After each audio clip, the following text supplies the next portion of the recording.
Hello and welcome to today's major release webinar. So hopefully everyone can give me a thumbs up if they can hear me loud and clear.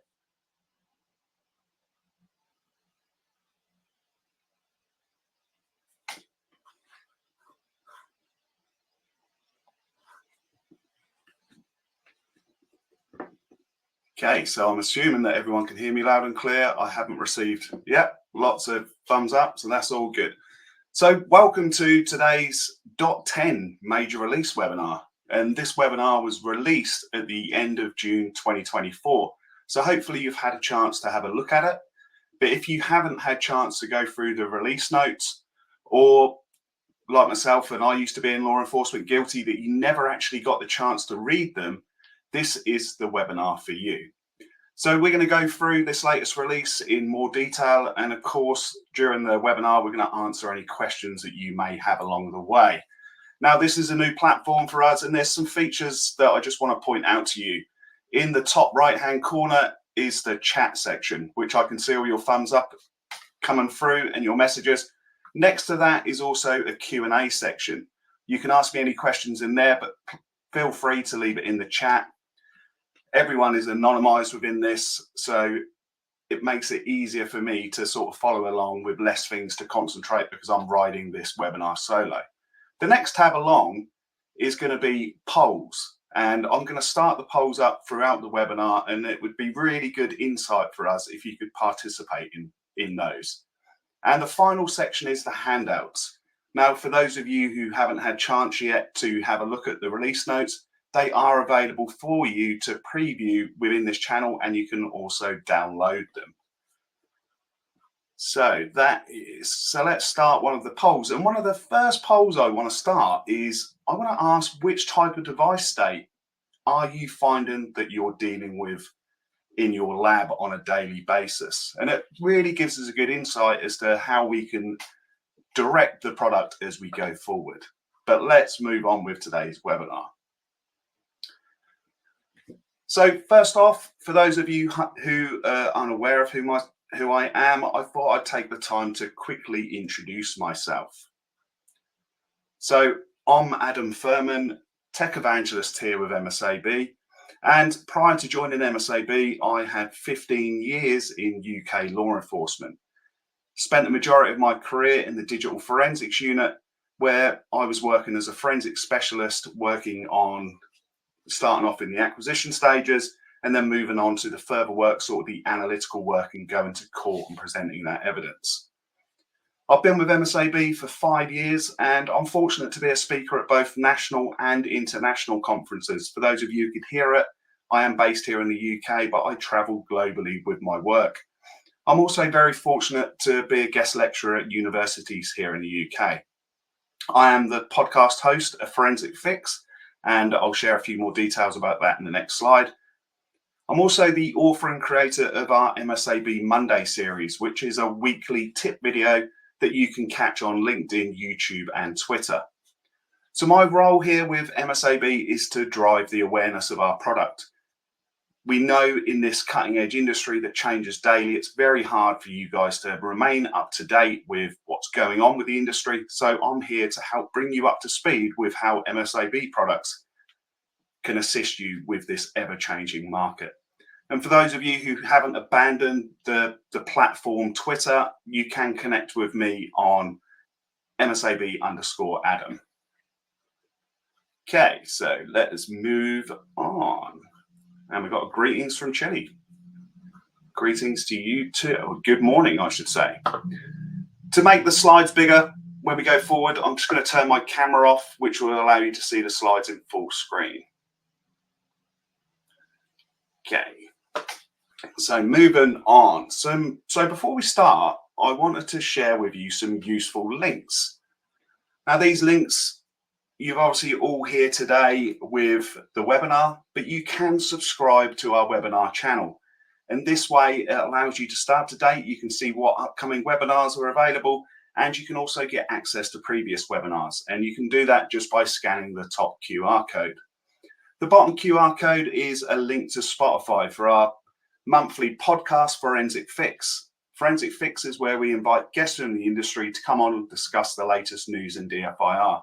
This can be from all aspects of the industry, from incident response to digital forensics, and we have a wealth of speakers who come on from all sides of the industry, and we're currently up to 16 episodes, so please check that out if you haven't already.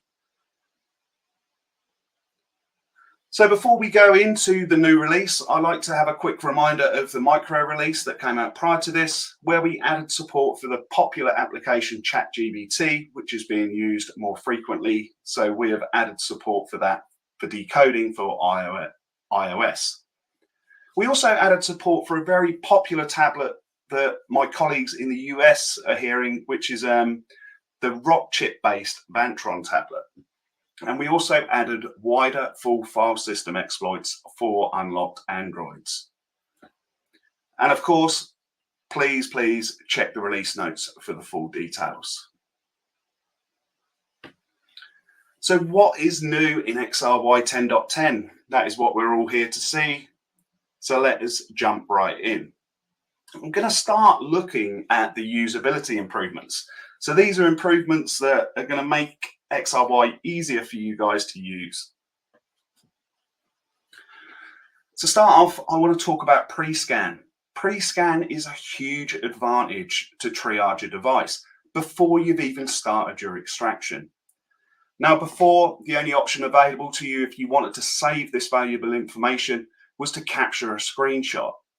Now, as you can see with the floppy disk icon in the bottom left that I've circled, you can save this out as a PDF. Obviously, we realize that PDF is a format that is widely accepted within the digital forensic community, so it made sense to save this out. But we didn't stop there. The advancements have also been put into the much-loved .xry log file. The detailed log file now includes pre-scan information, once more allowing this to be searched and audited as and when is needed. But even going beyond that, not stopping there, the valuable pre-scan information is also available within Examine. So Examine now has its own artifact category for pre-scan, so you can report on this valuable data for your case. So you can tag it and then include it within your report. A very welcome addition that a lot of customers were requesting.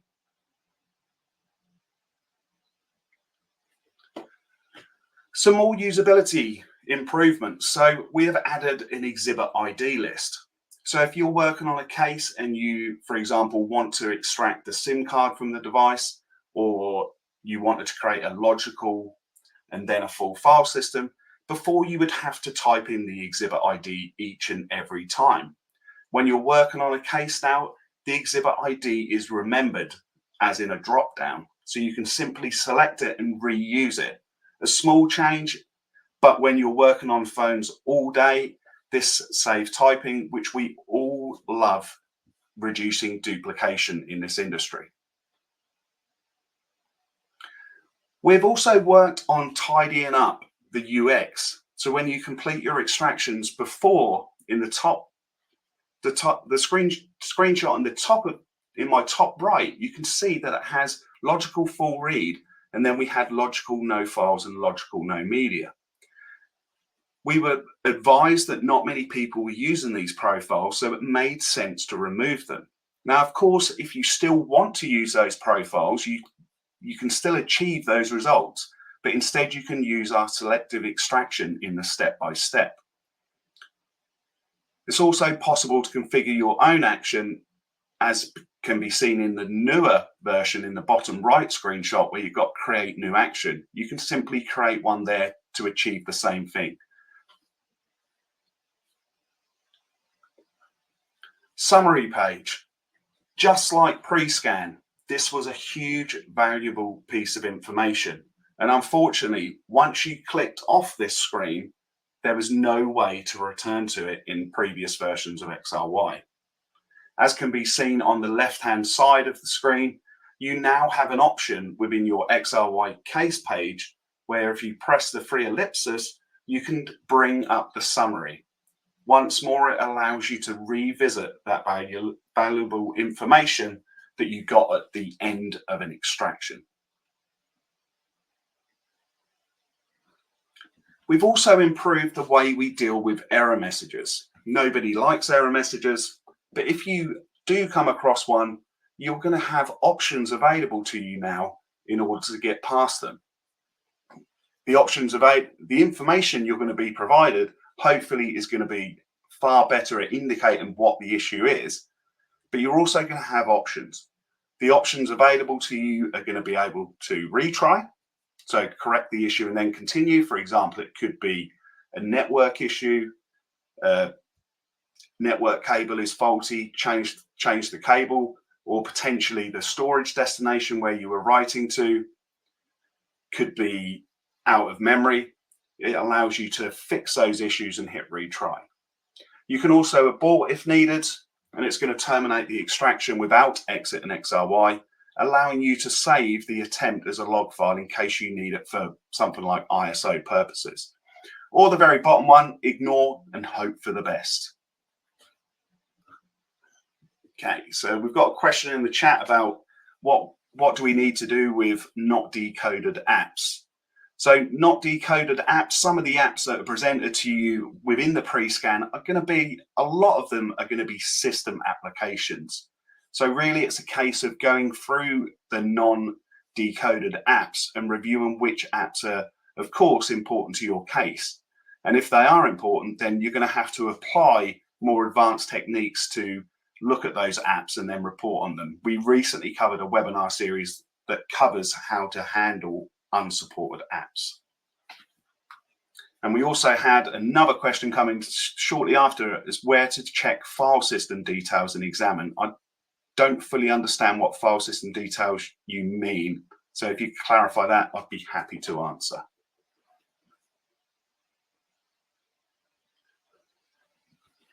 So we've made an advancement to selective extractions. Selective extractions has been a huge request that's come in, mainly for victim and witness extractions. But when using selective extraction in XRY, the parent-child relationship has been modified.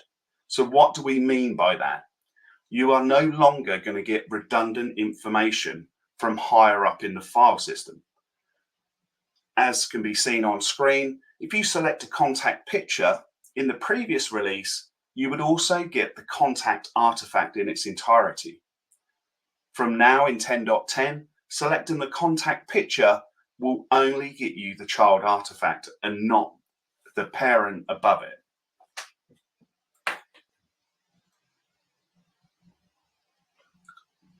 So moving on to extraction method improvements. Kira devices, they continue to be huge in this market. And we've had support covering chipset ranges from the Kirin 650 to the Kirin 990, over 250 devices. We support full disk encryption and file-based encryption on some of these devices. And we have support for decoding of the file safe if you have the passcode. Just a reminder that below Android 8, the device is going to be bypassed, and Android 8 or above, it's going to be brute forcing. Phone must be assembled and warranty will be voided, obviously. We do support decryption of blob version 340, which can be found in some phones with the Kirin 980, 810 and 650. But do not adjust your screens. You are not seeing a mirage. From XRY 10, the amazing R&D team have added AFU support for blob 341.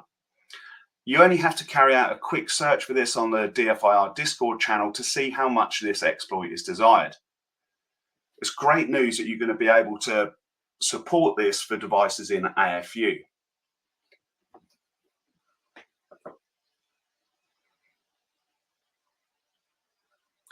MTK. Our MTK is unparalleled, and you can see from the slide that XRY 10.10 continues to add to this level of amazing support. We know that our customers are seeing a lot of low-end A series Samsungs, So we're going to let you know that NTK support is going to be coming to those. And this is a great way of breaking down those barriers. The team are also working on the Dimensity range, with specifically the 6100, 930, 7200, and the 9000 plus and others being worked on. So just a reminder of MTK. So the CLK data pin of those chips is the open door to get boot run mode. We provide access to the service to help you get into those devices. We have a whole host of test point documentation for you. If you're hesitating to do it by yourself, you can of course get in touch with us where we've got access service and we will do the test point extraction for you. Please have a look at the blog post that was created by one of our talented R&D team. That's the link you can see on screen, or if you want to capture it, the QR code will take you directly there as well. We have updated our test point documentation and it can be found under the customer portal with the PDF name on screen for you.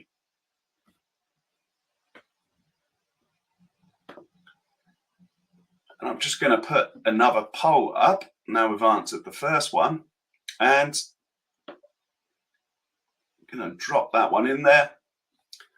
And I can see, just looking at the type of device state, it's a real mixture, and the highest or joint highest is unlocked, and that is with locked in an AFU state. So that's quite surprising to see that the majority of the devices are still unlocked, or you have capability to unlock those devices. But I've just dropped another poll in there for you guys to be aware of. Android full file system consent. Now, these were getting quite complicated in a way that it was hard to know which device for which platform. There was also a check device compatibility on there. That has been removed. And this generic profile is for all Android phones with 64-bit CPU architecture. It's going to have a higher success rate for phones with a Mali or a Mortalus or a Adreno 6 or 7 GPU. And you can find them GPUs if you just check your device on a site such as GSM Arena. The check device compatibility, like mentioned, was removed on this release. But we have added 2 new exploits into this profile. We now have a total of 8 exploits combined in that profile. And I really want to highlight this, that hundreds of new Qualcomm-based Android devices can now be extracted. So if you have a Qualcomm Android sat on your desk and it is unlocked, please give this profile a try. It's going to be required minimum double of the RAM capacity and empty space available on the phone for Mali and Immortalus.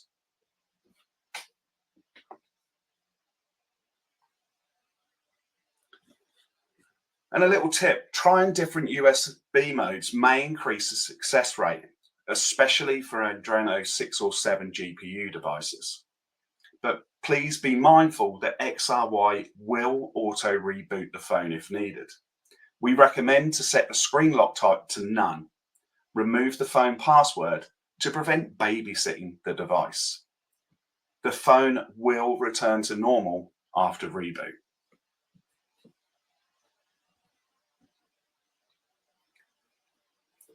With MTK and Spectrum, we've also improved support for Nokia phones. We're aware that customers are still seeing these burner type devices, and we've improved the extraction and decoding support for Nokia phones such as the ones on screen.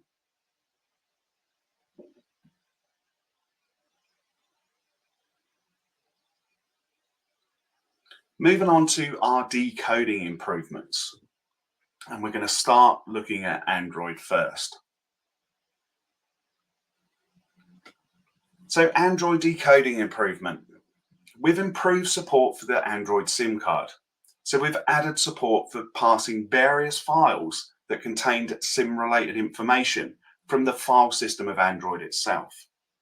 We've also verified support for 5G-only SIM cards.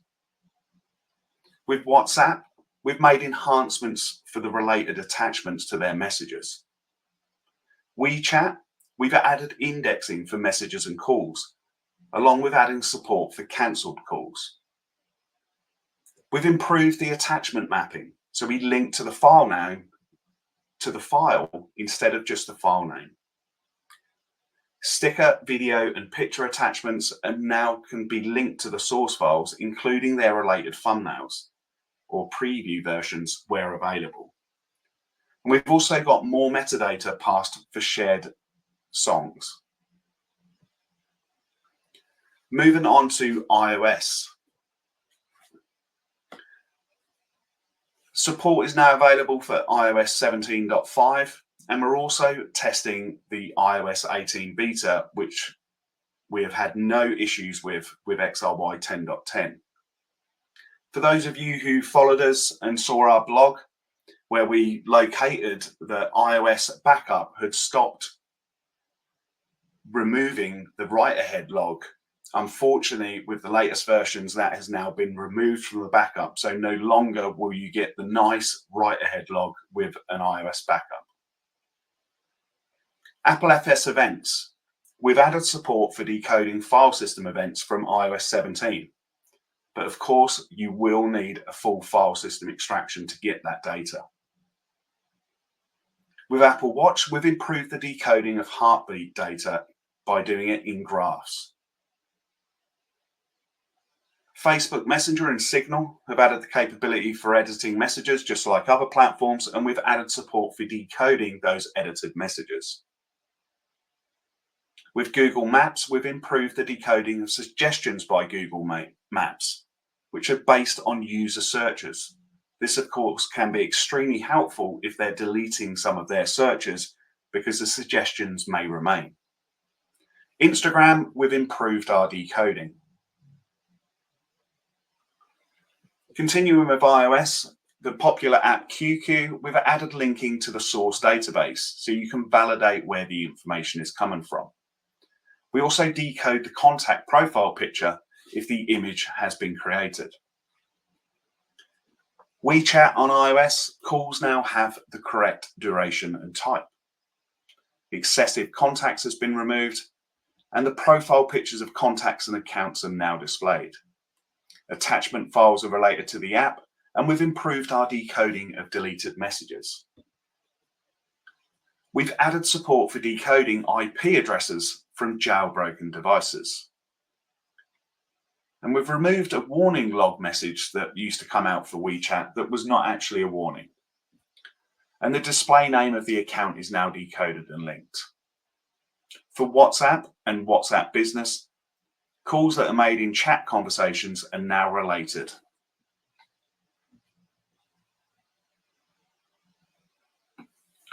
Drone support improvement. Drones are once more picking up again, so I'm delighted to say that we've continued with our improvement for supporting drones. You're now able to view flights, their paths, and planned paths with the new drone import profile.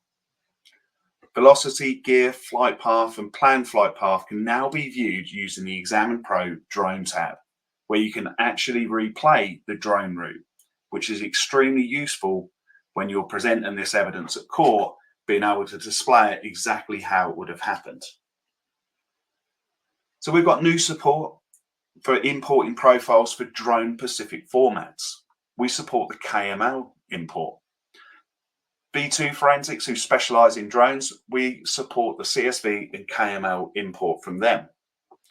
The DJI DAT import is supported by any existing DJI profile. So new support and improved apps with accounts, other devices, and location flight path for DJI Go, DJI Go 4, Free Flight 3, Autel Sky, Litchi and Litchi Pilot, and Google Earth. So a great abundance of support there for you if you're dealing with drones. So having a look at import with XRY, which is another extremely useful feature. So the new import profiles filter within the device manual has been moved up nearer the top. We realize how important it is, so we've moved it up to the top to make it more accessible from you. So we've just had a question about acquiring data straight from the drones. If you go into XRY and you change to the device type, you will see what drones we support. So some of the new import profiles, like I just touched on, were KML import and V2 forensics, but another important one that has been added and was requested by customers is the ability to request to import full file system extractions from Alchemsoft. So that is there now in the import profile, so you can now decode those extractions with XRY. And before we move on to Photon, I'm just going to start another poll for you guys, and it's going to be about the buzzword within any industry at the moment, and that is around AI. So I'm just going to quickly start one to see what you guys think of the importance of AI with digital forensics. So moving on to Photon, we have a new solution for Signal. The new solution is going to retrieve more data in a faster way. XRY is going to trigger a local backup automatically. However, we're not going to get screenshots of chats when we're using this method, but it is extremely fast and it's going to retrieve more data, and it's going to deal with Signal when you have no other option. Another great win for Photon.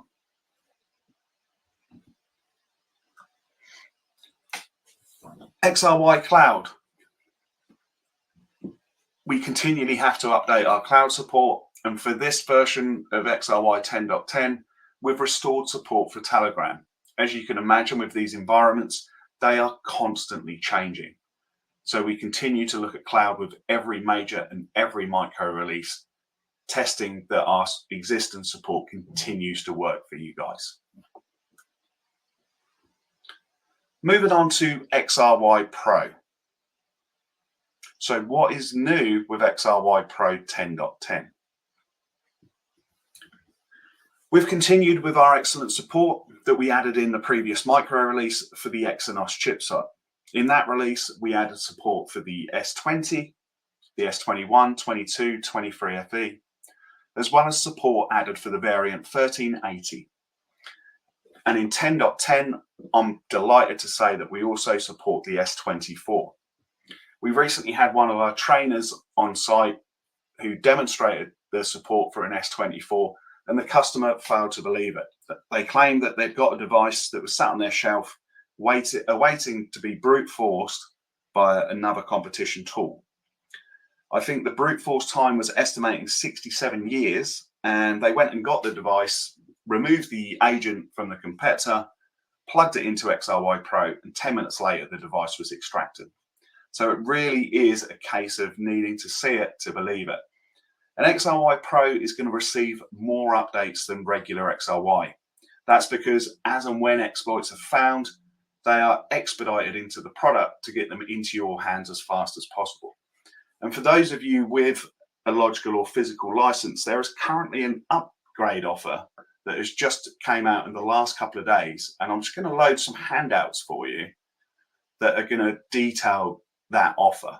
And I'm going to share them in Australian dollar, Canadian dollar, euros, Great British pound, Swedish krona, Singapore dollar, US dollar, and Japanese yen. And hopefully you'll see that some of those are really great upgrade offers for you. Moving on. One thing that here at MSAB that we decided to do was start to let you guys know about some of the key issues that we fixed. And these are identified in the release notes, so you don't have to scribble them down now from screen. Now, we know that you have to address when a key issue arises. For those of you dealing with ISO, this is part of your validation process. So what we've done now is start to include these in the release notes. And just to review these quickly, some of the key issues that we fixed in this release was dealing with the high efficiency image container. File format support is added for file selection. We also established that there was an error when right-clicking in the file selection method box. And in some cases, when using split files, redundant files were kept after an extraction. So if you're extracting segmented, this was where that error would occur. And when processing multiple files, the hash list match event tab was not available. And we also had an error when saving .xry files on a read-only disk. like I say, those are all detailed in your release notes that you can either get from the customer portal or you've got them here as a handout. So let us move on to Examine 7.10. And we're going to start with looking at new features. And I want us to look at the keyboard shortcut. Anybody who deals with keyboard shortcuts are going to know that they can be a huge, huge time saver. And we've increased the number of built-in keyboard shortcuts. Custom profiles, if you're using Examine Pro, can be created, and single key shortcuts can also be defined. Profiles can also be copied between your systems. This all helps to create a more efficient workflow. And for those of you who work with Python, for example, you can start to control the screen with a lot of these keyboard shortcuts. So you can see some of the keyboard shortcuts that have been predefined on the screen, and these are all there to help speed up your workflow, all there to help make things a lot easier for you. But I spoke about the ability to have multiple profiles. So you now have the option to be able to create, share,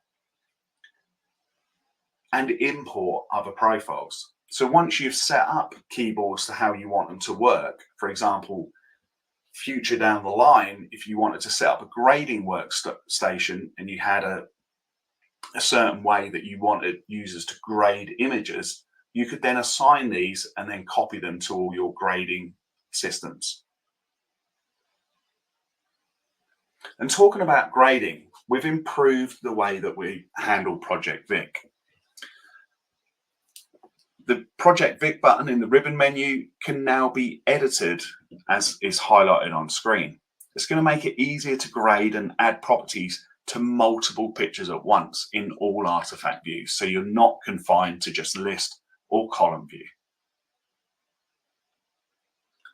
For our private customers who deal with e-discovery, this was another huge request. So this is in relation to the relativity output.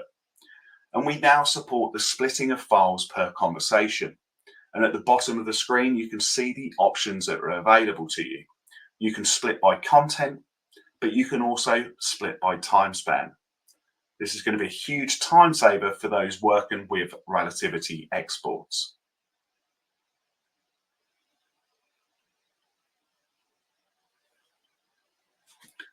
Continuing with our ease of use, so making things work easier for you. Another customer request that came in that I'm delighted to say that we've added into Examine, and that is the ability to open the folder location from within data sources. This allows, if you're removing data or adding data to your case, allows you to quickly get to the folder where the extractions for that case exist. So once more, just a small change, but one that's going to make a huge difference for the people who constantly found that they were having to search for the folder where the extractions sat. Continuing with our ease of use improvement, our SQLite viewer. Now the tables are sorted A to Z. So they're going to be a lot easier to go in and review the relevant tables that are of interest to you. You know that they're going to be sorted at A to Z, which hopefully will help you when working with unsupported apps, for example, when you're having to really deep dive into those databases.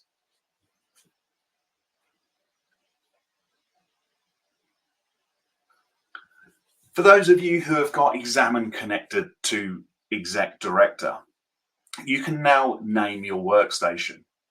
Before, the system name was always the computer name, which wasn't always useful for those administrators who were administrating a large network. Being able to define your own name will hopefully help the managers of administrating that network understand which Examine belongs to which. Like I said, another small change, but it's all about the ease of use and making it easier for the administrators within Exec who are controlling these environments. Before we get on to the next slide, I'm just going to start another poll about AI, and let's have a look how we answered the last one. So people do consider that AI should be adopted more in forensic tools, so that's good to understand. And now we've added a poll about what type would benefit you most. There's so many different types of AI that are available to us, but it's really hard to know where to focus on. So like I say, have a look at the poll, see which type of AI would be most beneficial to you.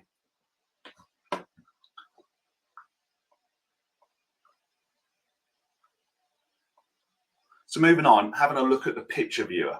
So you can see a quick demo that I recorded. It just shows sticky mode is now supported for list and column view as well. So once you've placed sticky mode and you've taken your picture viewer out to a second screen, for example, you can switch between list and column and you can just navigate your way through them. And the picture's always going to be in the picture viewer, allowing you to navigate it. This previously was only available in gallery, but now it's been expanded out to cover list and column as well, because a lot of people like working in the new column view from Examine.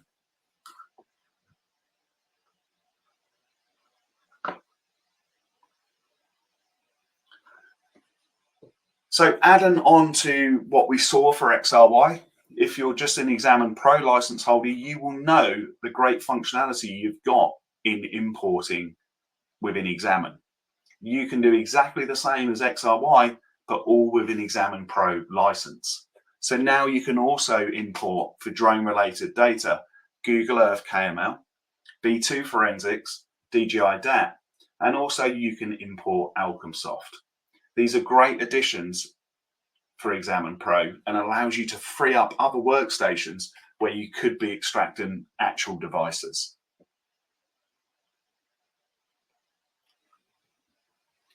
So once again, just like XRY, within the Examine release notes, you will see a section about the key issues that we've fixed. So let's go through them.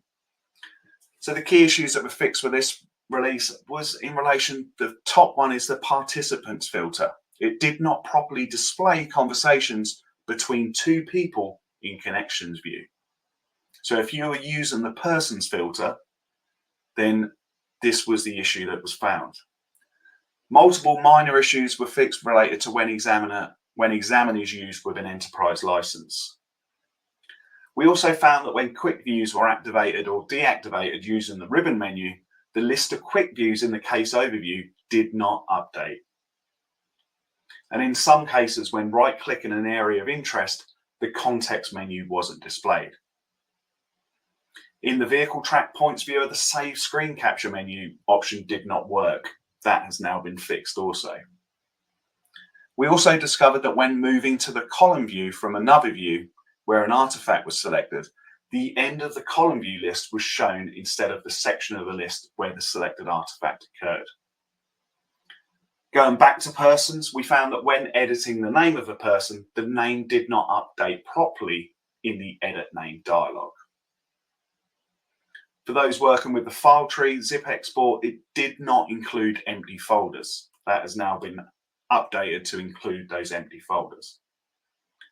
And when removing predefined columns in the column view, they disappeared and could not be selected.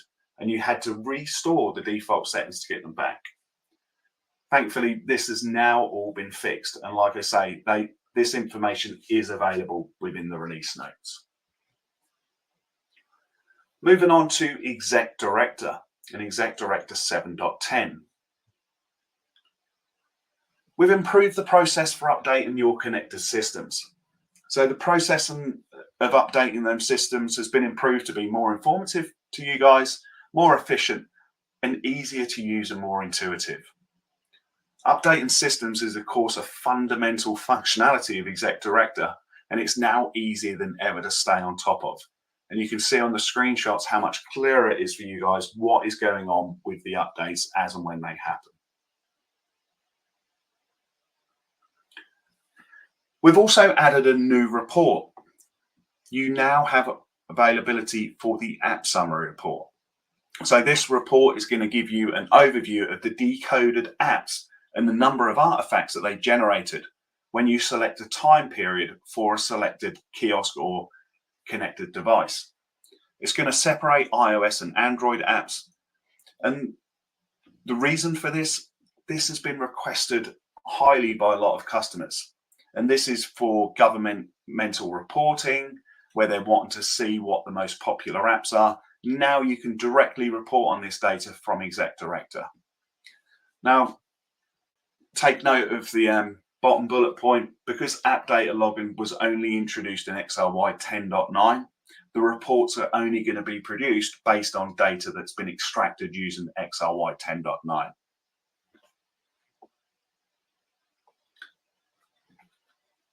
Continuing with reports, it's now possible for you to generate custom reports based on your log data. And with the use of reporting views, it's going to be so much easier for you to set them up. Just like the app data that we just touched on, the typical use case for this is to create reports that are required for government reporting. So you have a freedom of information request coming. You can now create your own custom report to make it easier for you to report on that data. Custom reports can, of course, be set up by MSAB professional services, or if you're good at creating these reports with SQL, then of course you can have a go yourself. So the main purpose of these reports is to create an easy to understand way to report on all of this useful data that's being extracted by the devices on your network. With the reporting views, it's also possible to extract data from your database for ingestion into other reporting tools such as Microsoft Power BI. And this is something that some customers of ours are already doing. And if you wanted to get in touch with a professional services team, I'm sure they can reach out to see if that customer would be happy for you to see how they're utilizing that technology. Key issues fixed with Exec Director. We found an issue with it not being able to change enterprise license validity time for multiple client systems at once. Obviously, doing them one by one was extremely time cumbersome. So that has now been fixed. For user competency reports, automatic events were not always displayed before the manual events. And we also found that users with identical names were shown as one user. We're also made aware that users were not informed when a client system was not compatible with the new setup file. And we also fixed a slow startup time for Exec Director admin client. And when running the enterprise license management with Examine in a virtual desktop environment with excessive logging, we found that made Exec Director extremely slow to use, and we've made fixes towards that. Moving on to Kiosk, Tablet and Express. So what's new in Kiosk 10.10, Tablet 10.10 and XRY Express 10.10? Speech to text. Speech to text has been hugely popular within XRY, and it's the ability to decode audio messages that are transmitted via popular chat applications. There could be hundreds or even thousands of these audio messages that previously you would have to manually listen to each one to find evidence of interest. This great functionality was added first via our Python forum on the MSAB customer forum. It was then added into XRY Office. However, in order to use this, you needed to install a codec. The FFmpeg needed to be installed, and obviously due to the kiosk and tablets not being able to access the operating system to install it, it has not been available. We're pleased to say that it's now available on kiosk and tablets without the need for any user to install the codec. Hopefully this will speed up those environments for your frontline who are dealing with these high usage of audio message that we're seeing more and more often. We've also made improvements for the performance in the UX. We've added information to our workflows when the processing time is lengthy, helping to give the user feedback that nothing has gone wrong and things are happening behind the scenes. And we've greatly improved the startup time for when people are using a camera within their workflow.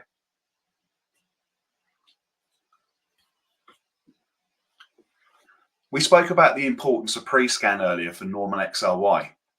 We've also added this capability to be able to document this information into SFRs.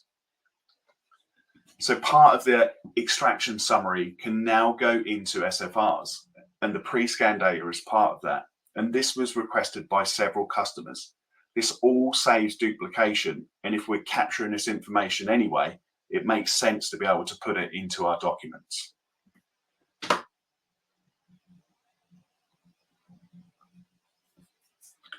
XRY Express. So when we're dealing with an installation from Exec Director, when you update that version of software, the file is clearly downloaded to the system. Now the user is notified when the installation file has been downloaded. They can then manually initiate that installation. Prior to this release, the installation was done silently. There was no feedback provided to the user until suddenly the computer was restarted without asking that user for permission. Now, the behavior of not running these silent installations will be used when installing from XRY Express 10.10 to a higher version. So any versions prior to this are not going to run in this format. So please be mindful of that silent install prior to 10.10. So the key issues that have been fixed. As we've just said, the silent install has now been fixed, which means the user now has more control over the updating process. We also found that when attempting to connect Express to Director with an incorrect hostname or IP address, the error information that was shown on screen was actually incorrect. We also found that systems without an active license could still be connected to Exec Director. So that could be clogging up your Exec Director with systems that are no longer connected or being used. We also found that in some cases, when typing characters on an external keyboard, the characters were duplicated on screen. And last but not least, when creating case files on the kiosk, the relevant data files were not being referenced within the case file, and they were just part of the same folder. So these are just some of the useful parts that have been corrected for the latest release for Kiosk, Tablet and Express. So some useful takeaways for you from this major release webinar for you to take away. Please head to the MSAB YouTube channel and subscribe, and search for the hashtag MSAB Monday playlist. Like I said at the start, these are the 2-minute weekly tip videos that I record that will keep you up to date with all of the latest advancements. They're never longer than 2.5 minutes, and you can quickly search for the ones that are relevant to you. As you can see in the playlist, there's currently 72 videos as of today. Go in there, have a look. I'm sure you're going to be able to find one for an issue that you didn't realize there was already a solution for. Please also subscribe to Forensic Fix for your podcast fix. It's also available on YouTube, as can be seen in the screenshot, but it's available on all major podcast platforms. And please participate on the MSAB forum. There's some amazing Python scripts that have been written by staff and customers. And the best part about those Python scripts is that they're all free.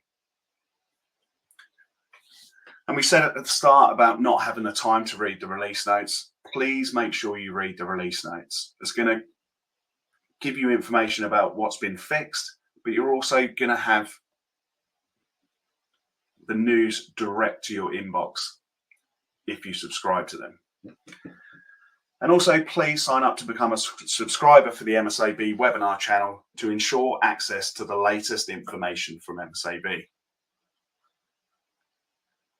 And last but not least, that leaves me the room for any questions that you guys may have, or if you want to connect with me on LinkedIn, you can do so via the QR code, or please feel free to email myself with any questions that you may have that come up after this webinar is finished. But we've still got 10 minutes of the webinar left, so if any of you want to ask any further questions, I'm more than happy to answer them.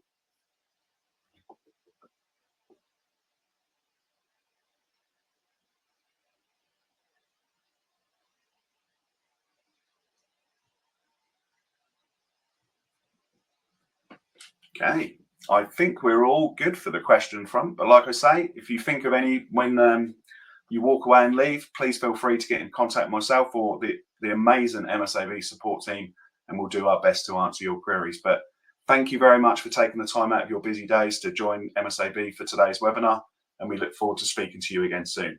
Thank you.